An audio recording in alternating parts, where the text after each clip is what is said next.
Indiana Newsdesk is made possible in part by Maller Grotner Plummer Attorneys, providing legal services to clients and the community. Maller Grotner Plummer Attorneys, understanding, expertise, results. Bloomington and Indianapolis. On the web at lawngp.com. IU Center for Rural Engagement, extending IU Bloomington resources to improve Hoosier lives in partnership with communities and organizations. rural.indiana.edu. Smithville, fiber internet, security solutions, and voice in Southern Indiana. More information at smithville.com. Bunger and Robertson, attorneys at law since 1949, utilizing experience, knowledge, and resources to help individuals and families recover in personal injury matters. Information at lawbr.com. And by WTIU members. Thank you. Coming up on Indiana Newsdesk. People make mistakes. They just shouldn't die when they do make a mistake. The College and Walnut corridor is one of the busiest areas in town. Some community members I've spoken to say they don't feel safe walking or biking in the area. The city is working on 2 proposals to try to make travel safer. Indiana University's president is encouraging the school to adopt the Chicago Principles, a guideline for free speech on campuses. I think we are on the precipice of a really beautiful thing if we allow it to happen. The principles are not enforceable, but would be a symbolic move on a campus ranked last for free speech.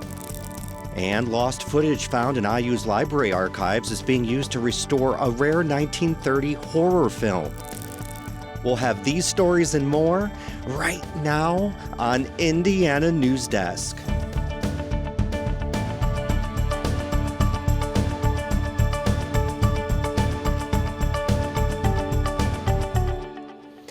Welcome to Indiana Newsdesk. I'm Joe Wren. Bloomington is collecting public input on 2 proposals that aim to improve safety along the northbound section of College Avenue and the southbound section of Walnut Street. Isabella Vesperini joins us from the corridor to tell us more about the project. Thanks, Joe. Currently, both roads are one-way streets, which some community members say is not safe. Both proposals include adding a protected urban trail, but one option would keep the roads one way, while the other would make the roads two-way. The city hosted open houses a few weeks ago to give community members the opportunity to provide feedback. One biker explained his difficulty on the current configuration. I have to cross Walnut almost every day to get to the Beeline Trail, which I use my north-south way to get around town, and it needs improvement. While he doesn't feel very safe biking downtown now, he thinks making the roads two-way would slow down traffic. And I think slower traffic also means it's safer to cross for myself when I'm biking and for pedestrians as well. Between 2018 and 2022, there were 40 serious injury crashes along the corridor. Since January 2019, there have been 3 fatal crashes. A presentation from a June public workshop meeting reported 150 accidents per year. We can aim to eliminate fatal and serious injury crashes. We cannot aim to, people make mistakes, they just shouldn't die when they do make a mistake. Local business owner Lisa Renee Wilson, who likes to walk, appreciates the increased accessibility an urban trail would provide to the area and thinks the second option could create a safer environment for people not traveling by car. We have far more people doing the electric bikes and scooters and all of that kind of stuff. So we have a lot of mingling of ways of transportation. And I just want to see ways that people can get around town outside of cars in more safe and accessible ways. But she's worried about how construction will impact businesses along the corridor. Just knowing how construction affects downtown businesses, lane closures, things like that. Anything that we would be doing to alter the roads around downtown obviously would create some disruption, and that would be fine to do that. But I think right now trying to introduce that on top of all kinds of reasons that businesses are struggling to get people in the door right now, I think would create too much of a negative impact. Coming into the open house, Roebling said people were skeptical of the two-way proposal, but later warmed to the idea. A lot is a familiarity. We hear a lot of, that's how it's been for, 70-ish years now, and that's what I know it and how I've always known it. Roebling said it seems more people prefer the one-way option, but still think both alternatives would make travel safer along the corridor. There's kind of an understanding that vehicle speeds are higher than are comfortable, and there's a lot of movement and kind of haphazard changes, especially unpredictable things. They feel unpredictable when you're on the corridor. So, we're looking to address those in both design alternatives. One-way streets often produce the highest speeds and are the most injurious. The proposal to keep the streets one-way aims to decrease the risk of crashes while still maintaining the same basic design. You'll see more mid-block bump outs, more intersection improvements, and so that'll eat into things like parking. Essentially the idea to be to slow the cars down while still maintaining that one way. The main benefit of making the streets two-way is to slow down traffic. When you feel a car coming towards you, you instinctively go slower. Two-way street also has the advantage of if someone is obeying the speed limit, everyone behind them has to obey the speed limit. On a one-way, you just go around that person who's not speeding. Once the public comment period ends December 1st, the city will analyze the feedback, make necessary adjustments, and run the plans by various city officials. The city council will vote on whether to add it into the transportation plan, ideally by next spring. Construction on the project could start by 2029. Reporting in Bloomington for Indiana Newsdesk, I'm Isabella Vesperini. Indiana Governor Mike Braun says he is exploring all options to force the state senators to convene and vote on redistricting Indiana's U.S. House map. Braun and state legislators have been under pressure from President Donald Trump to redraw the maps in an effort to pick up GOP seats in next year's elections. As Benta Boutier reports, senators are unlikely to budge. Indiana's 50 state senators met Tuesday for Organization Day, the ceremonial start to the legislative session.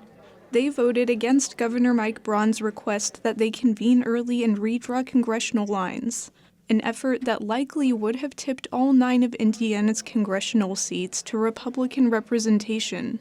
Indiana's state senators are elected on 4-year terms, compared to a 2-year cycle for the 100 state representatives. I think part of that might be the nature of that institution, that sort of permanent Senate majority, those old timers that were there long before this crowd was in power, Trump and Braun, and they'll be around after. Of Indiana's 40 Republican senators, nearly half have been in their position for at least 10 years. For Indiana Newsdesk, I'm Benta Boutier. We're joined now by University of Indianapolis Associate Professor of Political Science Laura Merrifield Wilson for more on the redistricting fight. Welcome to the show, Laura. So, Governor Braun says he's exploring his options to force the Senate to take up the issue. What are his options now? Well, it's a really good question because legally, the state constitution, he's exhausted what he can do in terms of legislation. Now, the governor has 2 primary authorities. He can call a special session, check, he's done that, and he can veto or sign legislation into law. But there is no legislation. The state Senate has said they're not going to reconvene. They gavelled out an organization day to that effect. So really what the governor has the ability to do is on the legislators to really rile support in favor of redistricting and to use the bully pulpit, as we say. So reaching out and trying to get people excited and engaged. Meanwhile, that window of opportunity is starting to close in terms of actually being able to redistrict the state legislative lines before filing starts next month. Okay, so that's what I was wondering. Is there a drop-dead date to get redistricting done by if the General Assembly somehow does go forward with it? Sure. Well, they're in very tight circumstances. You would have to district on by the time that candidates file. And we're looking in terms of January, that filing deadline is there's 30 days, a window for candidates to declare their candidacy.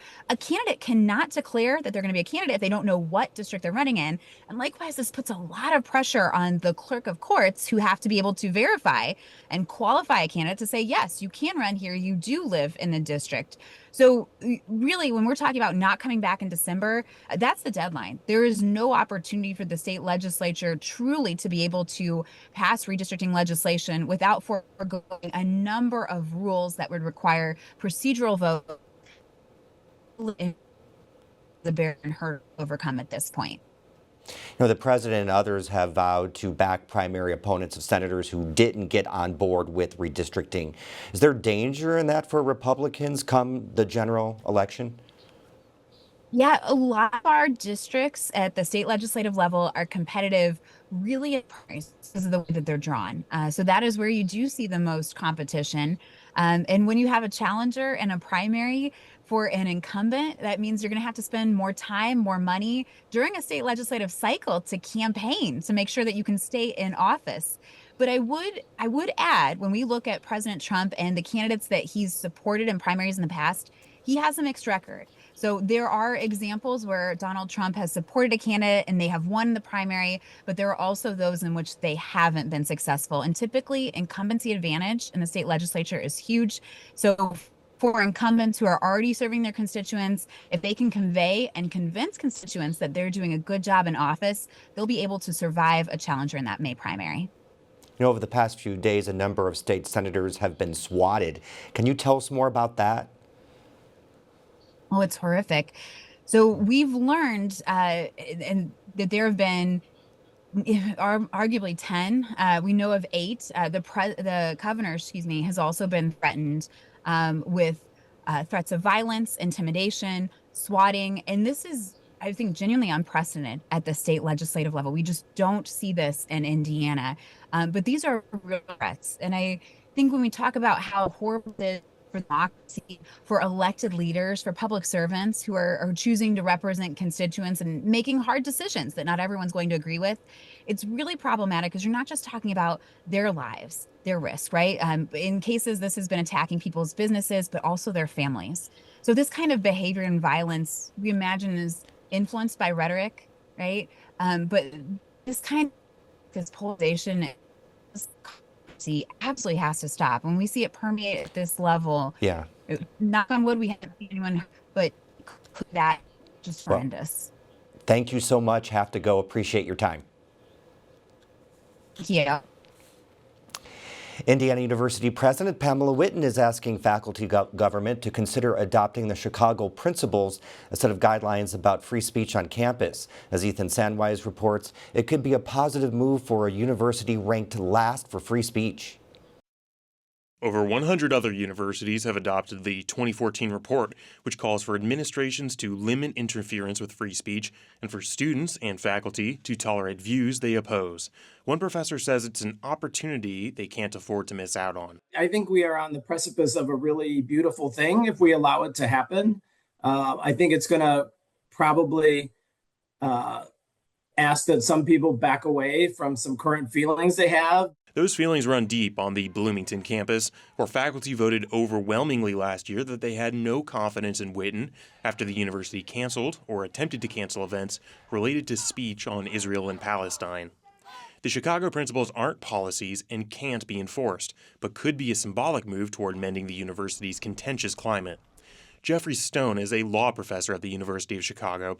He wrote the document after a nationwide series of protests against controversial speakers on campus. It leaves open the ability of the university to restrict speech activity that is incompatible with the functioning of the institution, as long as it does so in a way that's not based upon the particular message that's being communicated. Stone says they call on the community to respect differences of opinion while compelling administrators to protect free speech in an open and aggressive fashion. For Indiana Newsdesk, I'm Ethan Sandwise. Once the University Faculty Council has made a recommendation on those principles, Whitten has asked them to submit it for her approval. Well, as sweaters, beanies, and mittens are returning for the fall and winter months, so is some darn good soup. As Natalie Fitzgibbons reports, the Bloomington favorite is back in business. Thanks, Joe. Darn Good Soup returned this week after 5 years. It has new owners, but the recipes are all still the same. The soups will be available from 11 a.m. to 8 p.m. every day at Chocolate Moose, though they will be prepared at One World Kitchen Share. Co-owner Pat East, formerly the executive director of the mill, says the idea of owning Darn Good Soup dates back to when he and his family were customers and has evolved since. So I always had this notion that if the opportunity ever came up or I was able to kind of engineer it, I would do it. And so that's what we did this year. East and his wife have hired a previous Darn Good soup chef and have been in contact with the previous owner to maintain the original taste of the soups. Having the best chili in the world isn't the point, it's having the chili that everybody remembers. And so that's why it's so important that we hit the nail on the head with the recipes and get them exactly how they were. Despite East having experience in building businesses by scratch before, East says he lacks knowledge in food operations, which is why he partnered with Chocolate Moose. Chocolate Moose was already thinking of adding a new food menu and has its established location downtown. Soup sales dip in the summertime because nobody wants hot soup in the summer. Ice cream sales are high in the summer, and vice versa happens in the winter. So the partnership between Darn Good Soup and Chocolate Moose makes a lot of sense. For Indiana Newsdesk, I'm Natalie Fitzgibbons. Coming up next on Indiana Newsdesk. Millions of Americans are set to lose their Affordable Care Act subsidies at the end of this year. We talked to an expert about what's next. And lost footage found in IU's library archives is being used to restore a rare 1930 horror film. These stories and more right here on Indiana Newsdesk. It's time to go to work. It's the defining event of our history. This is the story of modern war and how it's changing us. We've opened the secrets of the universe. We can do remarkable things together. We have never wasted our time together. Be not afraid of greatness! Mission accomplished. I think WFIU and WTIU are important to our community because of the local programs that they offer us, especially in news, but also in special programs. I've been interested in all of those things that help other people in the community know more about what's going on. Support media that matters by becoming a WTIU sustainer today. Welcome back to Indiana Newsdesk. An estimated 22 million Americans are expected to see their insurance premiums skyrocket next year. That's because subsidies for the Affordable Care Act are set to expire on December 31st. Now, Democrats in Congress are trying to extend the subsidies, which amount to about $35 billion a year, but Republicans who control Congress do not.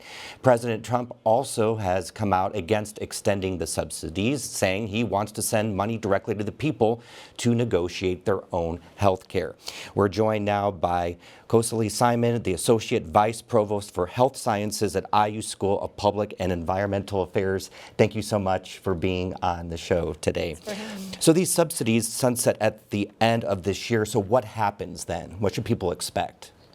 So yeah, prices are going up at a time for healthcare that's going up for lots of other things. But really what we should keep in mind is that even when these extra subsidies expire, the government is still paying a lot of the healthcare costs. So of every dollar in premiums that an insurance company charges on the Affordable Care Act marketplace, even under the subsidy scheme we're going to go back to, the government's paying 83 cents. Currently, in the extra subsidies we have, the government pays 88 cents. So this 5 percentage point change doesn't seem like a lot in some sense, but when you combine it with the fact that it is of a bigger total premium, that's when consumers really feel the price increase. It's only 5 percentage points, but the entire cost of health insurance is going up so much that that translates into a lot of money.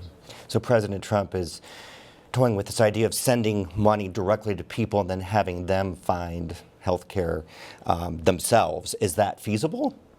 So we don't know a whole lot of details about that plan yet, but just in a general sense, there are certainly pluses to the idea of giving people choice. So lots to like about the idea of giving people control about how they spend their healthcare dollars. But on the other hand, there's risks in us not knowing when the healthcare marketplace is so complicated, especially if we move away from the very regulated, standardized plans that we have now.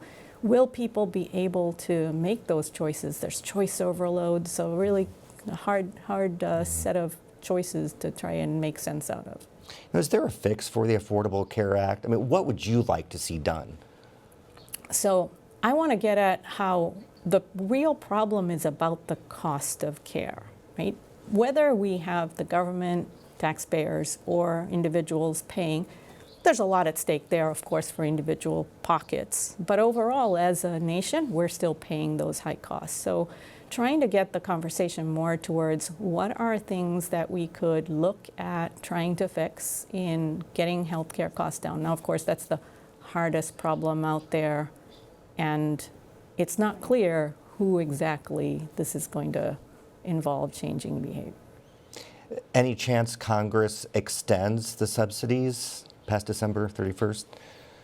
It seems possible that there'll be something, although it seems also possible that it'll be taken more as a, is there a way to change, again, how that entire bill is rising right now, regardless of who's paying for it.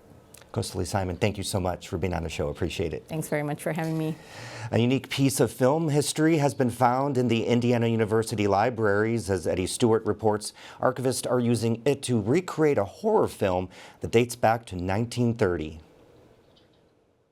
The 1930 horror film, The Cat Creeps, has been a lost film for over 90 years. Only 2 minutes of footage were known to survive, the rest thought to be discarded or destroyed.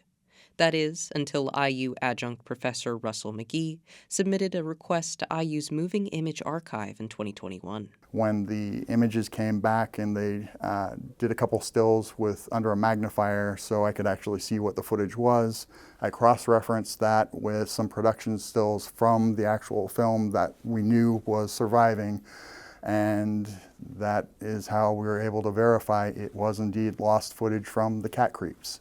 McGee says that any discovery of lost footage is exciting, but this film holds special significance as the very first sound horror film that Universal Studios produced, even before Dracula and Frankenstein. The film is a murder mystery thriller set in a haunted house and helped to inspire many other films in the genre. While the video found by McGee is the most comprehensive version of The Cat Creeps known to exist, it's not yet a complete film. It is segments, scenes, clips from throughout the entire film. So though it's not complete, it does give us an overarching view of how the film looked from start to finish. Rhodes is a film historian who specializes in classic horror movies. He found discs containing the film's soundtrack and dialogue in the UCLA Film and Television Archive several years ago, and is working together with McGee to synchronize the footage with the sound. One thing restorationists do is sometimes when footage doesn't exist but photos do, they will use photos, maybe even add digital zooms, pans, wipes, and so forth to them to give an idea of what the scene was like. McGee expects discoveries of lost films like this one to become more common due to the hard work of archivists. Libraries like the IU libraries do a great job of archiving the material and then documenting it, so then researchers and enthusiasts, film historians are able to honestly look worldwide to see what is available. For Indiana Newsdesk, I'm Eddie Stewart. Rhodes and McGee hope to have a reconstruction of the film completed by the film's 96th anniversary in the fall of 2026. Cardinal Spirits is celebrating its 10th year anniversary by releasing its oldest whiskey and the oldest made in Bloomington. I was there to witness the dumping of their first barrel filled a decade ago. Cardinal Spirits co-founder Jeff Westlish tells us more about the release of the straight single malt whiskey. 10 years ago, we started Cardinal Spirits here in Bloomington, Indiana, and it's a craft distillery. And when you start a craft distillery, one of the things you want to make, of course, is great whiskey. And so that's what we did. To make whiskey, you need to get grain, you need to cook it, you need to ferment it, and then you need to distill it. And then you put it in a barrel and really put like Indiana in a bottle. And kind of all of our craft and all of our skill over those years is going to be reflected in this bottle. This will be a single malt as opposed to a bourbon. So bourbons have to be mostly corn. and put into a new American oak barrel made in the United States and distilled to a certain proof. In this case, we're using barley instead of just mostly corn. 1, 2, 3. And so in this case, that whiskey was going in and out of the char as the seasons change, and in and out of that wood, and it brings that beautiful color. We've got a limited amount because each year you lose some percentage of the barrel to evaporation. People call it the angel share. And over time, because of evaporation, it gets to be a higher and higher proof. So it almost becomes super concentrated. So we dump it from the barrel. We try it at barrel strength. But we actually think this tastes a little bit better lower, probably below 100 proof, so probably closer to 90. Hopefully, it'll be ready, probably around Thanksgiving or the holidays. That's the end of this program. Happy Thanksgiving. Have a great weekend.